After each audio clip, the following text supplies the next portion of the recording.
What is the conscience? The conscience is defined as the part of a person's mind that distinguishes between what is morally right and wrong and guides a person's behaviour. The Youth Catechism defines the conscience as the inner voice in a man that moves him to do good under any circumstances and to avoid evil by all means. At the same time, it is the ability to distinguish one from the other.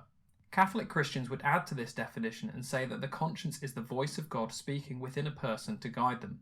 The Catholic Church says that in his conscience a person is alone with God whose voice echoes in the depths. Or to put it another way, in the conscience God speaks to man. Where does the conscience come from?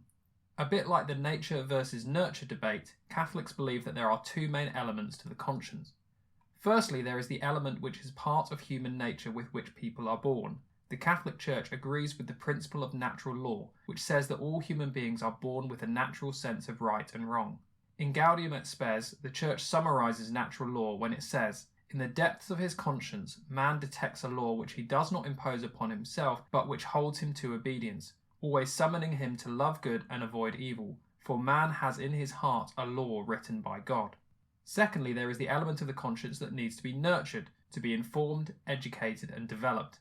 This means that individuals must do what they can to inform their conscience. This includes listening to the viewpoints of others as well as consulting with the Church's teachings.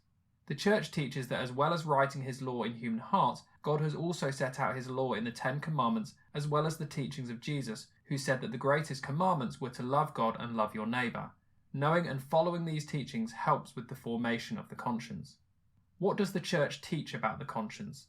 The Church emphasises that Christians should not ignore the prompting of their conscience. The phrase guilty conscience describes the feeling of shame or regret associated with doing something that you know is wrong. Deliberately choosing to disobey the conscience would be a damaging act.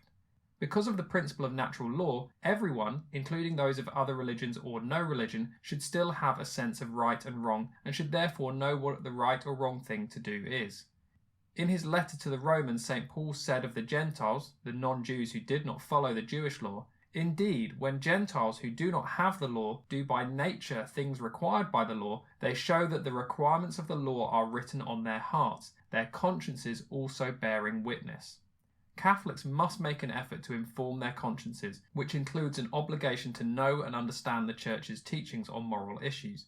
They believe that since the Church's teachings are guided by the Holy Spirit, then it should be the case that personal conscience and reason should not be in opposition to the moral law or the magisterium of the Church. However, the Church also recognises that the informing of the conscience is a lifelong task and a person must not be forced to act contrary to his conscience. Thanks for watching. I've been Mr. McMillan.